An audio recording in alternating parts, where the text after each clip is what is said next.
la terminologie, les concepts qui sont l'imaginaire. Les concepts sont imaginaires. C'est ce qui compte. C'est ce qui compte dans nos têtes, hein, pas dans nos mains ou dans nos pieds. Ce qui compte, c'est tout ce que nous avons dans la tête, et les concepts que nous avons dans la tête.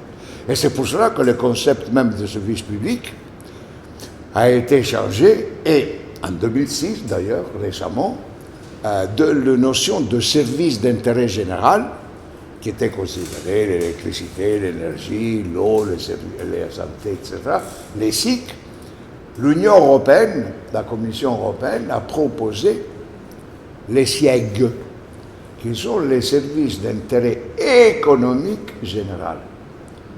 Quand vous introduisez le concept d'économique, à côté du service d'intérêt général, et vous le différenciez, que cela signifie que les services d'intérêt économique général ne sont pas les services d'intérêt général.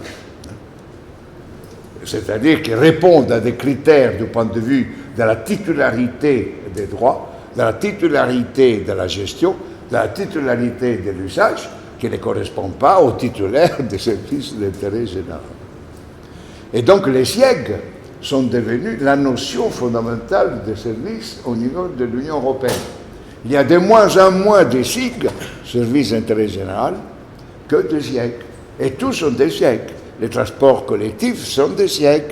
L'hôpital, c'est des SIEG. Alors vous voyez les trois éléments fondamentaux. Le droit, les biens communs, les services ont été complètement bouleversés. Et on se trouve en face d'une situation qu'on appelle justement la fin de la res publica. La res publica n'est pas partie de notre culture de vivre ensemble. Dans ce contexte, alors, qu'est-ce qui s'est passé? Excusez-moi si j'étais long pour pouvoir expliquer un peu, mais si on ne se met pas d'accord sur ce... Moi, je vais utiliser comme ça sans les expliquer, et que vous n'êtes pas d'accord, vous ne le comprenez pas, vous ne le savez pas, etc. Moi, je parle tout seul à la maison, alors il était de venir ici, quoi. Donc, c'était important d'avoir fait cette longue introduction. Qu'est-ce qui s'est passé entre-temps? Il s'est passé entre-temps que la raison surtout, hein, et ça c'est important, mais on ne peut pas le développer, surtout du développement technologique.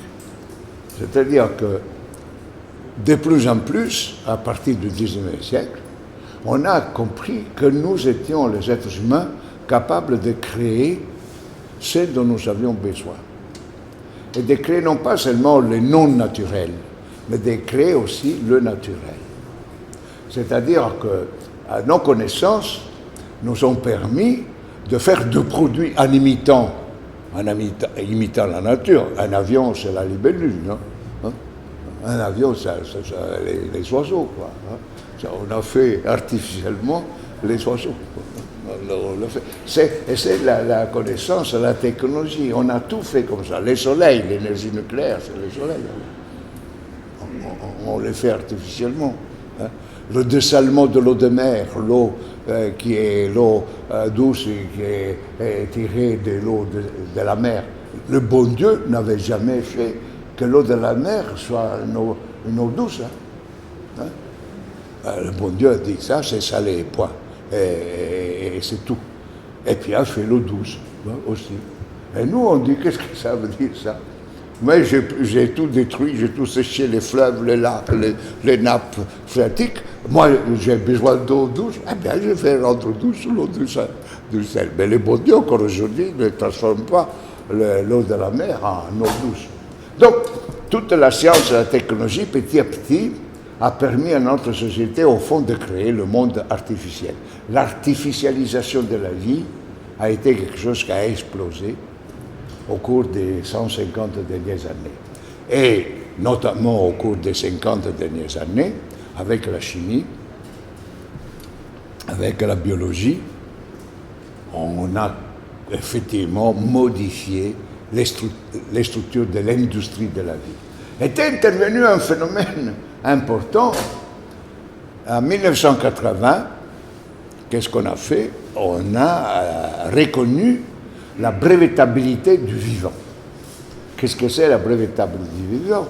La brevetabilité du vivant devient l'idée d'un brevet que industriel, vous faites cette matière-là ou ce filtre-là, et vous le brevetez, et c'est vous qui bénéficiez des droits pendant un certain temps d'exploitation de ces matériaux ou de ces filtres. Ça, c'est un brevet. Et vous êtes le seul à pouvoir exploiter. Vous pouvez donner licence aux autres. Les autres peuvent l'exploiter, mais vous devez leur donner une licence et qu'ils doivent payer, etc. Donc, le brevet, c'est l'instrument à travers lequel la collectivité reconnaît un droit de propriété et un droit absolu d'utilisation de la connaissance appliquée dans tel ou tel domaine, surtout le vivant. C'était une chose impensable avant. On considérait que c'est injuste, que ce n'était pas éthiquement valable, que c'était humain de brevetabilité, la vie, quoi.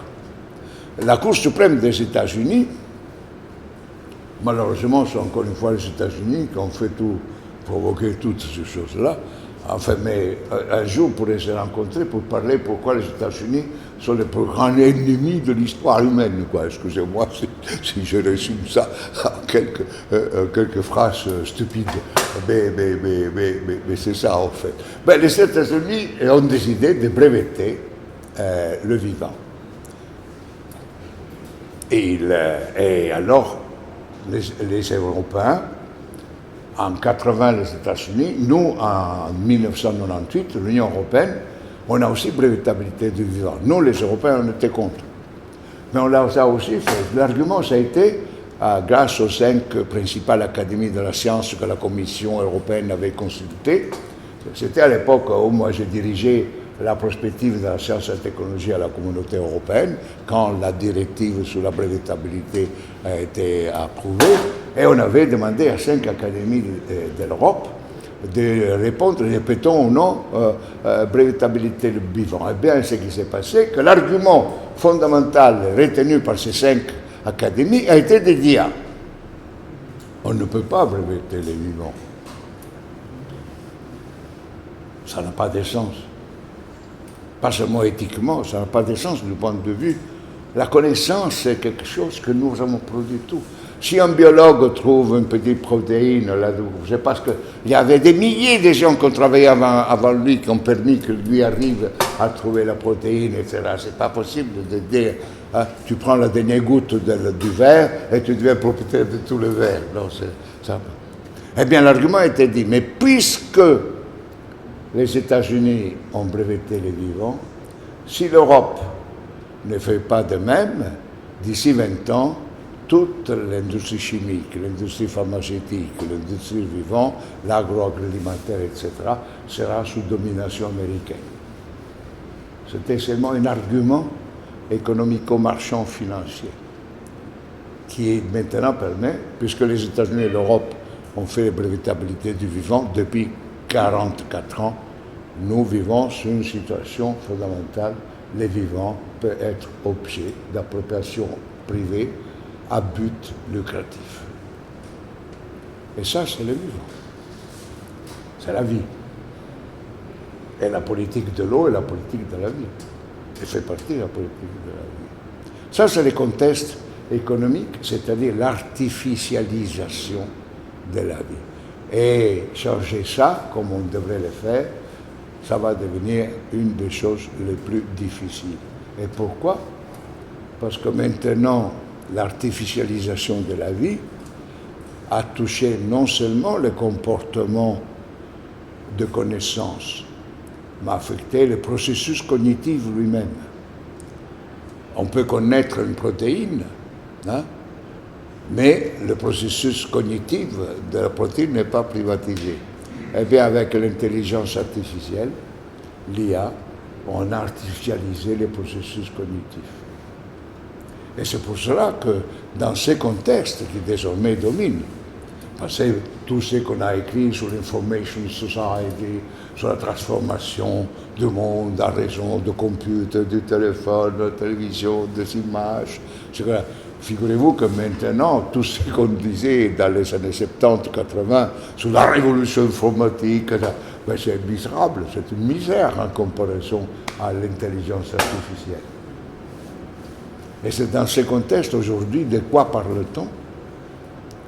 On s'en fiche éperdument de l'eau, on s'en fiche éperdument de la santé, on s'en fiche éperdument des logements. On parle de qui va gagner la grande bataille universelle de la domination de l'économie de l'intelligence artificielle. Et ça, c'est très important à retenir comme compte. C'est-à-dire, nous vivons donc dans un imaginaire collectif puissant qui fait dépendre désormais tout, vos droits, votre existence, de votre adaptation, intégration, cohérence avec les impératifs des produits et des services produits par l'intelligence artificielle. Et alors encore, continuons dans tous ces contextes-là, il y a eu un autre grand phénomène. Mais le pouvoir politique, il s'est évaporé. Moi, j'ai fait ce sample là-dessus sous l'eau. Elle s'est évaporée, l'eau comme droit. Elle s'est évaporée, l'eau comme bien commun. Mais la réalité, c'est que le pouvoir politique a allé dans une autre plage, dans un autre rivage. Il est dans le domaine des sujets privés. Autrement dit, nous sommes dans une situation où aujourd'hui le politique essentiel, vrai, est le privé. Ce n'est pas le public.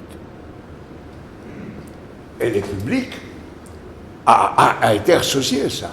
C'est-à-dire, ce n'est pas que le privé était les méchants barbares qui ont assailli la citadelle du public et après, malgré la résistance du petit nombre contre le grand nombre, le public a perdu, a été conquis. Rien.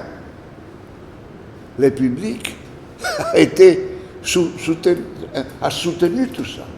Le public a été à l'initiative de cela. Et l'exemple dernier, j'ai terminé cette explication du contexte dans lequel tout ce on parle est en train de se placer. 2022.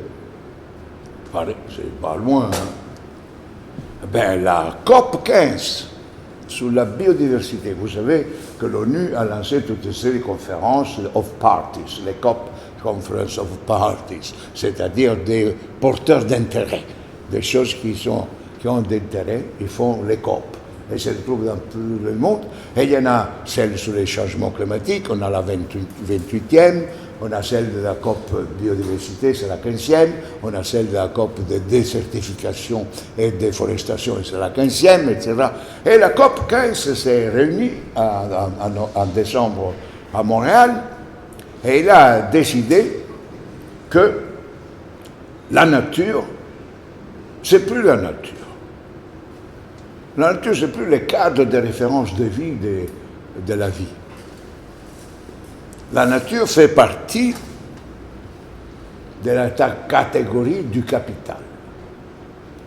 C'est-à-dire que tous les éléments du monde naturel, chaque élément du monde naturel est considéré un capital naturel, comme il y a un capital technologique, un capital financier, un capital industriel, un capital agricole, etc. Il y a un capital naturel. Et rappelez-vous ce que je vous ai dit sur les services, parce qu'il dit la nature, ce n'est qu'un ensemble de services économico-sociaux rendus aux habitants de la nature.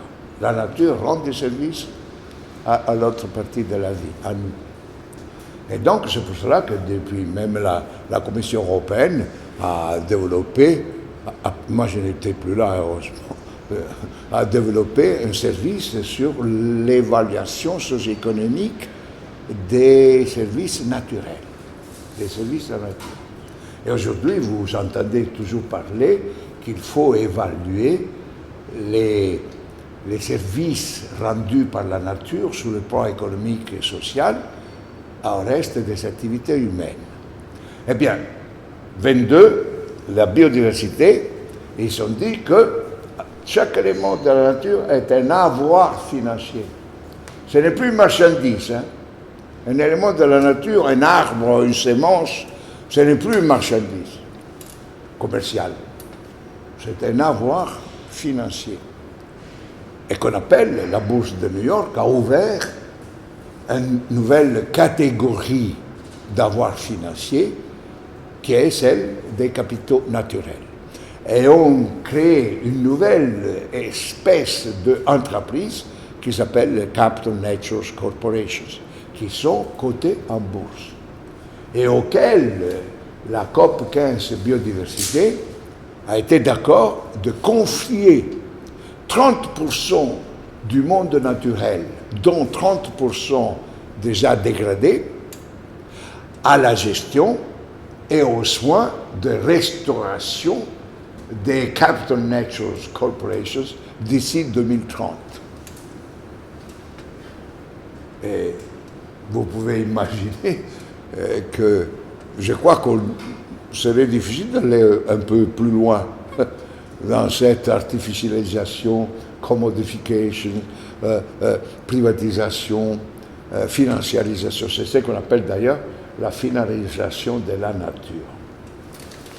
Or, dans ce contexte intervenu que nous avons mis en désordre tout le monde naturel, et que après 100 ans de prédaction systématique, nous avons créé le changement climatique. On a bouleversé les cycles de vie de la Terre. Et tout le monde nous dit maintenant que c'est presque arrivé à des seuils d'irréversibilité. Et d'ailleurs, nous y sommes presque. Cette année, 2023, était l'année la plus chaude. Cela signifie qu'a augmenté la température moyenne de l'atmosphère de 1,4 grades. Et cela signifie qu'on est à côté du 1,5 qui avait été considéré la limite à ne pas dépasser. Et donc, on ne parle pas de petites cacahuètes. Hein. C'est déjà là. Et puis alors toutes les dévastations, et puis tous les phénomènes extrêmes, dont l'eau et les inondations, et les sécheresses, et les contaminations des océans, et les contaminations des fleuves, des lacs. Tous les fleuves sont malades, les lacs sont malades, l'océan est malade. Eh bien alors, qu'est-ce qui se passe? C'est que les activités liées à l'eau, donc si vous dépendez d'un fleuve, et le fleuve à un certain moment sort il fait des inondations, vous avez les activités à côté du fleuve, vous avez des pertes énormes. Et les assurances, depuis belle lurette, ne veulent plus rembourser vos assurés. C'est-à-dire que les activités économiques humaines liées à l'eau, qui est vitale pour tout, elles deviennent de plus en plus risquées. Les risques associés à l'investissement, qui est la caractéristique du système capitaliste, c'est pour cela, plus le risque est grand pour un capital, le capital vous donne un prix abordable,